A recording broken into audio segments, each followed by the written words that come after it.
Welcome to another podcast of episode of Sell Any Biz, just business talk, where we talk with entrepreneurs in merger acquisition, business buying, selling.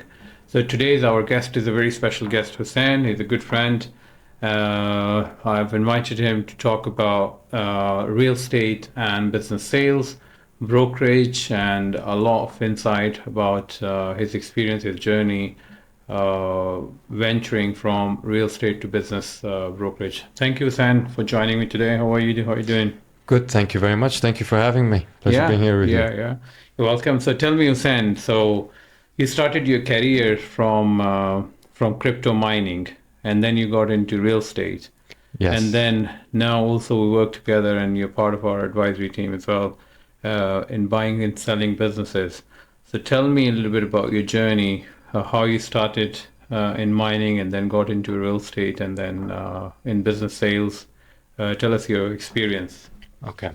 Well, I've been practically raised in Dubai. I came here as a kid. And when I started off, a friend of mine spotted an opportunity in the crypto market. It was something that was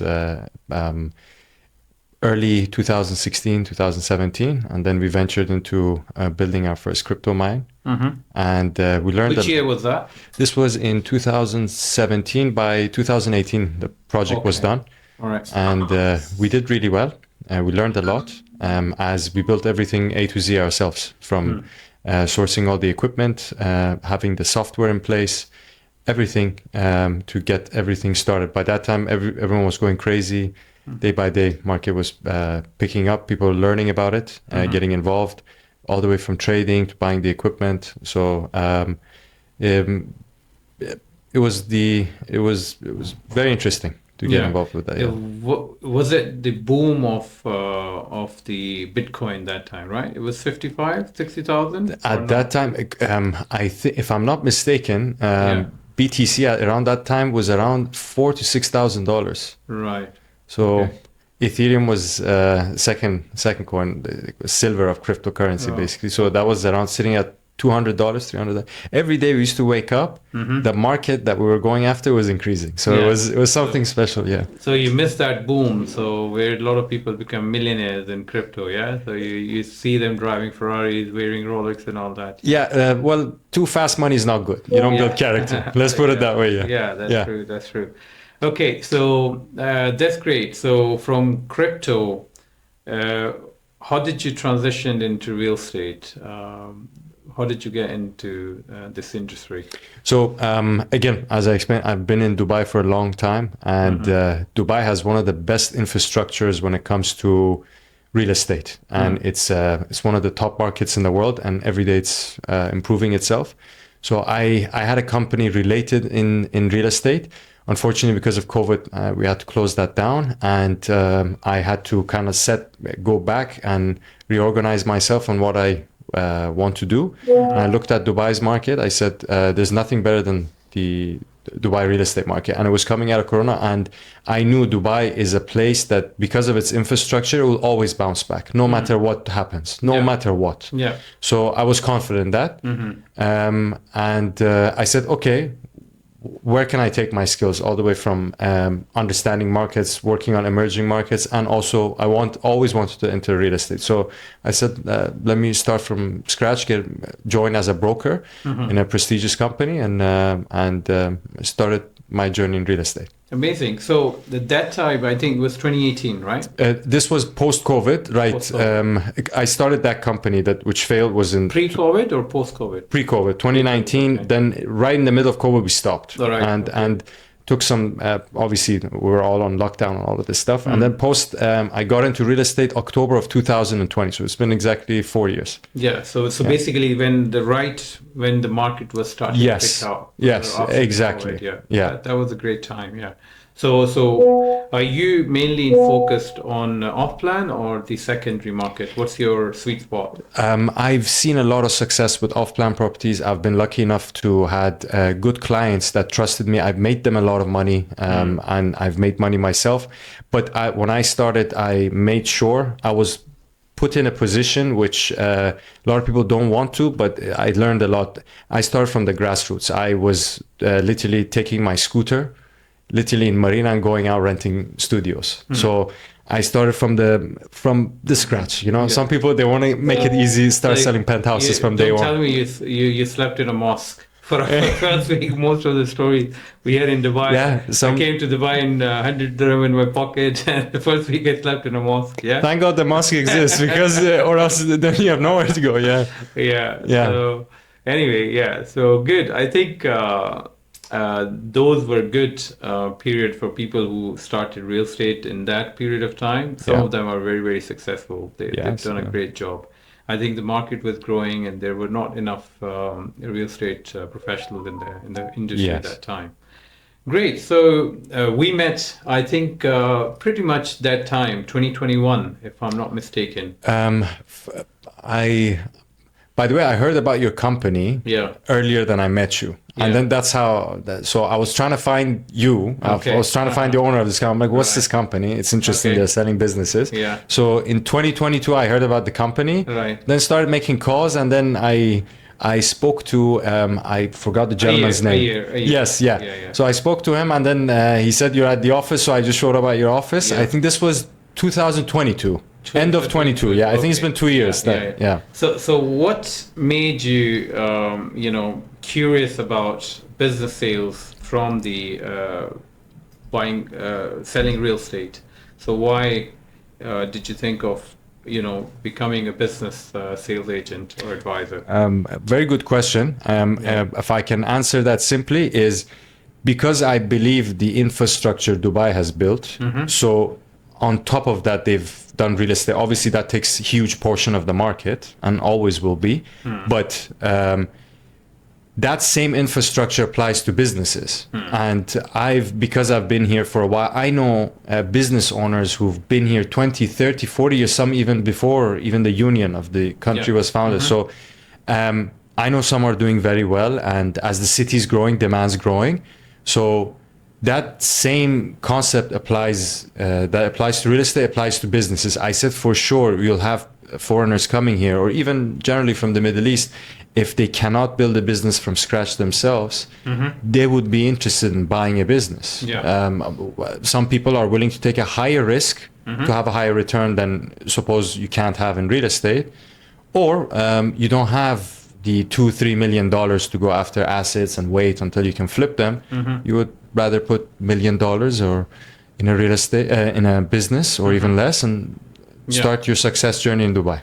Great. I think it's a great motivation. You're absolutely right. I think what we see at also Sell Any Biz, a lot of people who inquired about buying a business.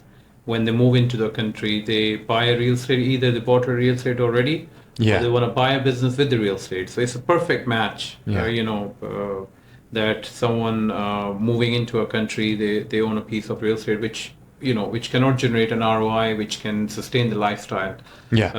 So they certainly need some activity on the side. That's brings a lot of demand of business sales in this market.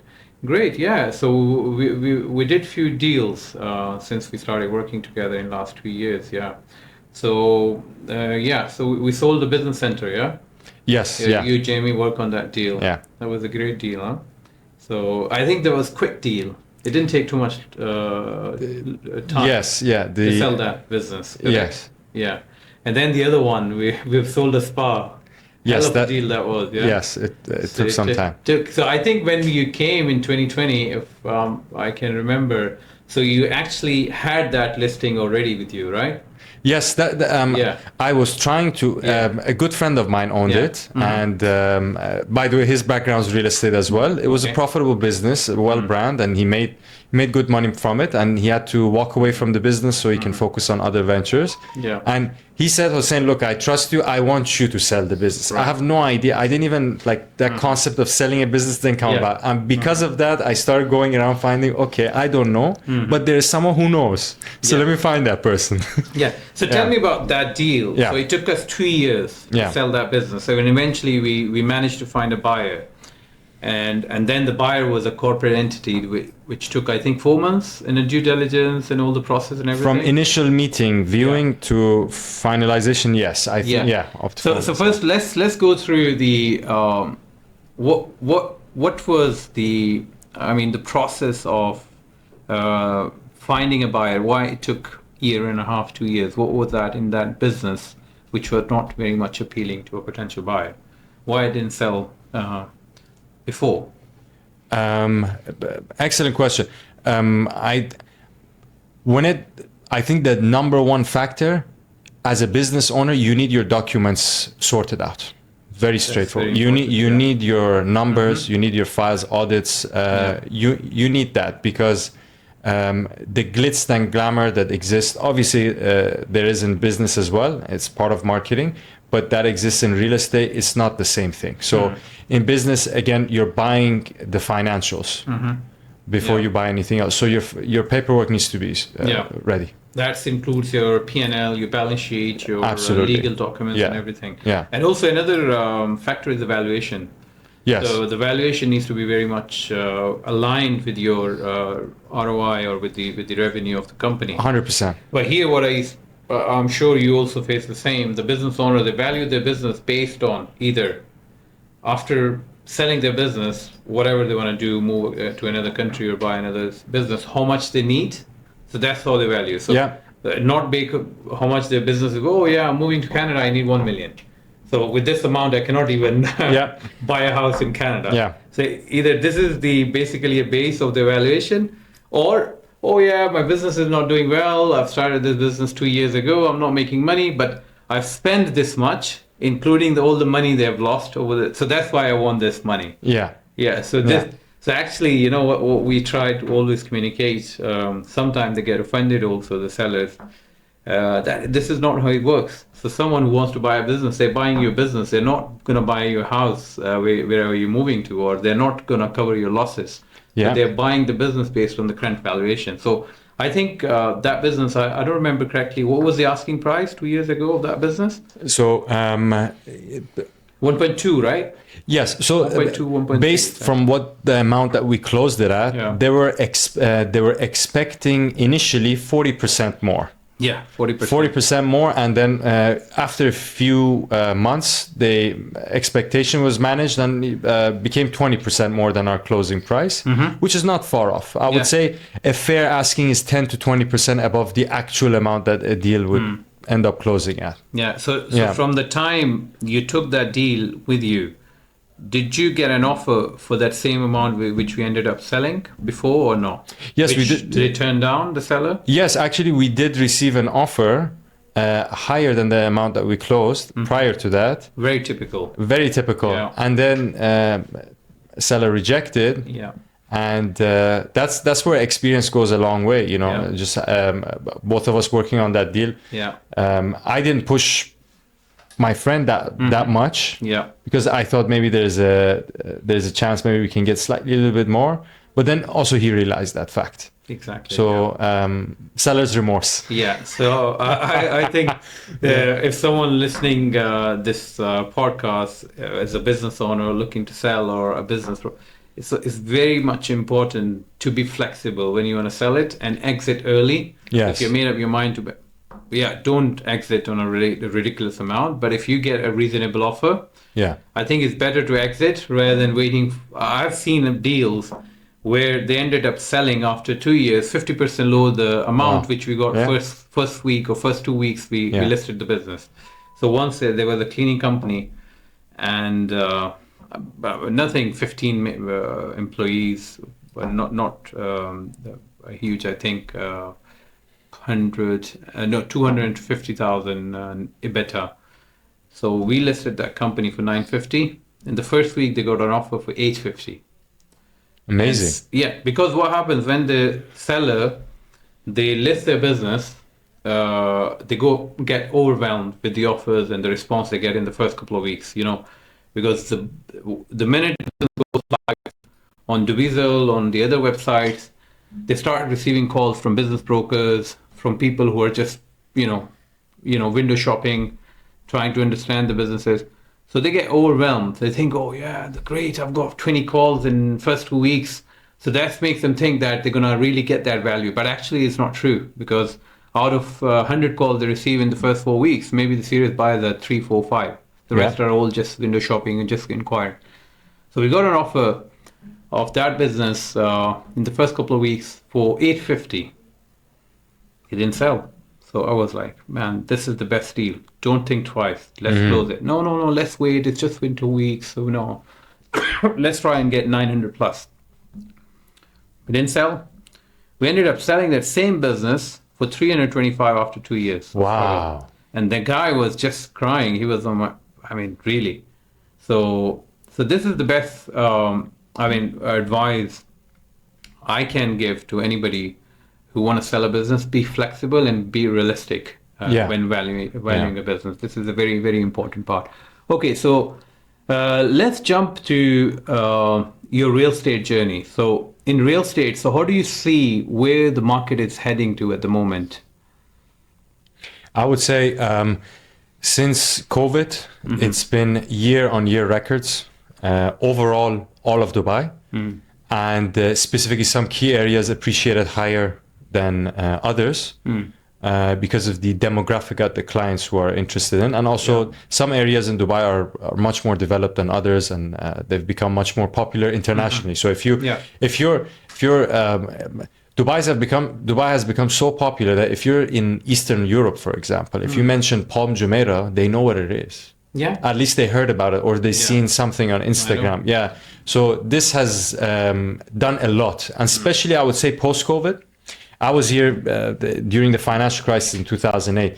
But this COVID had a different impact on Dubai because people had more free time. Everyone was on their phone and all of this. These are just minor examples, but that had an effect. Now, market's been very successful. I think all the way from the largest developers to private developers, they've seen a lot of success. Everyone's happy. I would say it would be healthy for the market to correct itself because the local residents, I'm talking about the expats of the local expat residents, depends what their industry they're in and where their income is coming from, but that has an effect because it's being heavily dominated by investors. So usually Dubai had this tendency that if majority of the market becomes investors, the market cools off a little bit. So it becomes, you would say, not only healthy, but it becomes maintainable, I would say, sustainable.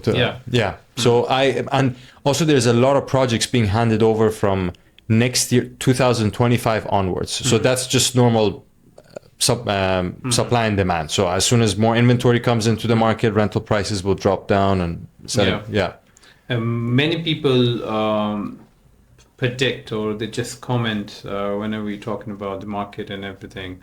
Oh yeah, it's going to be a correction. It's going to be a correction, But we don't see, I think, the people who are actually buying it, they're still optimistic. People who are not buying it, they're just commenting it by sitting outside and looking at, they're saying, oh, no, market is going to go down, is going to go down. But I don't see, there might be I would say, a little bit of a slowdown in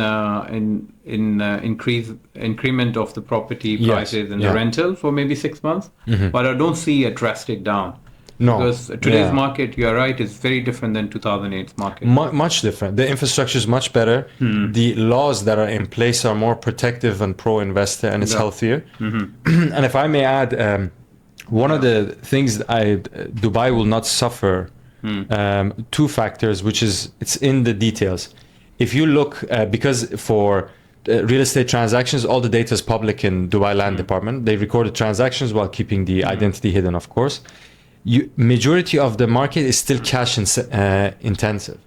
So you have around, it's somewhere between 70 to 30 to 60, 40% is cash purchases. That does include payment plans, but that shows the healthy, the market, it's still a cash market.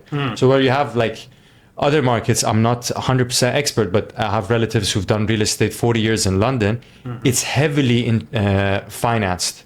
So if you have an international breakdown, without government incentives, the infrastructure can collapse. While here it's more cash dominated, which is good.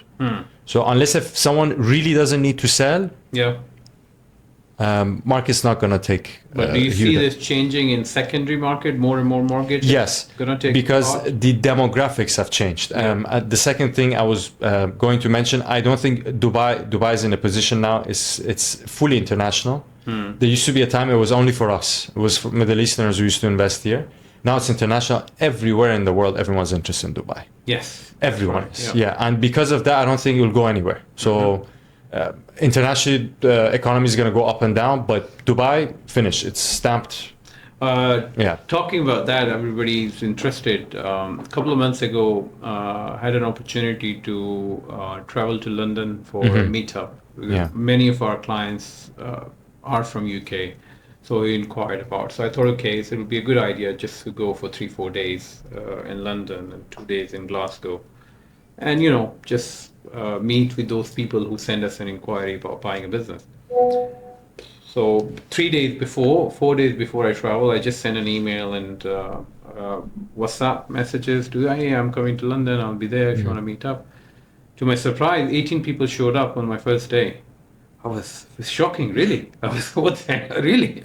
18. I met in 5 days almost 45 people. Wow. And they all want to move to Dubai and they want to find a business here. Yeah, the kind of the trust or marketing Dubai has done in the last 4 or 5 years is incredible. Yeah. So it's a great brand now. Yes, exactly. Moving. Also now, I think social media, it has changed another way of, it has impacted our lifestyle, because it's more like when you choose a place to live, either if it's in a city or a city itself, you choose a lifestyle. Yes. And in Dubai, you have great lifestyle. Yeah. You, in every way, whatever you like, you're a gym fanatic, you have great gyms, you want to do co-working spaces, fantastic co-working spaces, just fraction of the cost. Yeah. You pay very little and you have a 5-star treatment, food, golf courses. So you have pretty much everything, shopping malls, absolutely, cars, you name it. So everything is there. Right, so great. So tell me about the challenges along the way, your journey from crypto, real estate, business sales. So what are some of the challenges you have faced?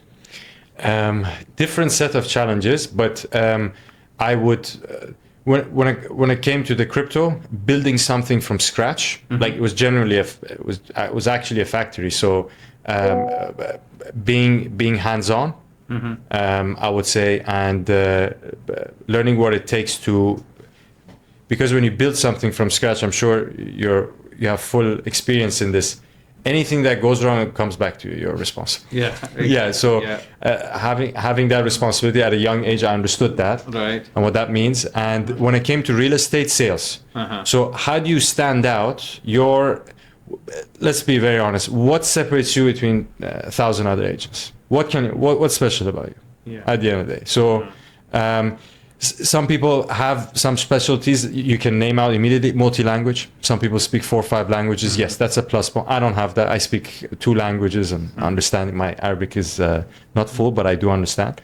So what makes you stand out? And obviously, number one is hard work. That's across any industry. That's hard work. Second is, how dedicated are you into learning what you're doing? Exactly. Yeah, this is what knowledge. Yes, exactly.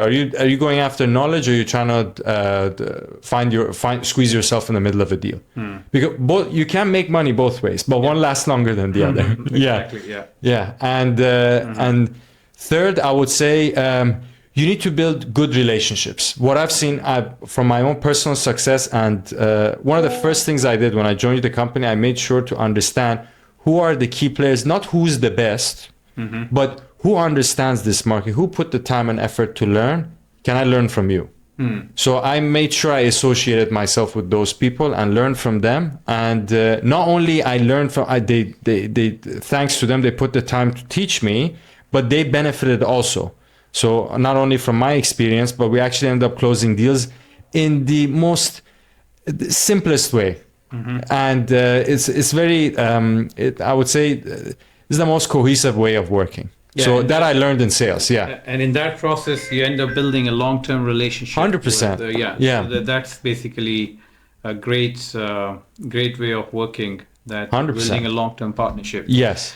Right, great. So, what are your key achievements you think that you have achieved so far in your career?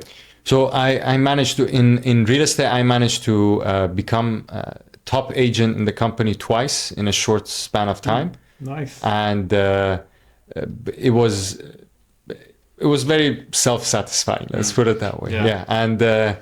And being able to that would be I would say that would be the highest achievement. I have some personal experience, like I've lost a lot of weight, all of this, but in terms of financial and business wise, I would say that tops it off. Okay. And where do you see yourself in 5 years? I see. Great question, actually. Are we going to sell 500 million business together? One business worth 500 million or 500? 500 million, one business, yeah. Okay, time will tell. Yeah? Time will tell. Why not? Anything's possible. Yeah, in 5 years, we're going to sell 500 million business. You'll see Tahir and I selling an airline into You never know. You never know, yeah. You never know. Why not? So where do you see yourself in 5 years?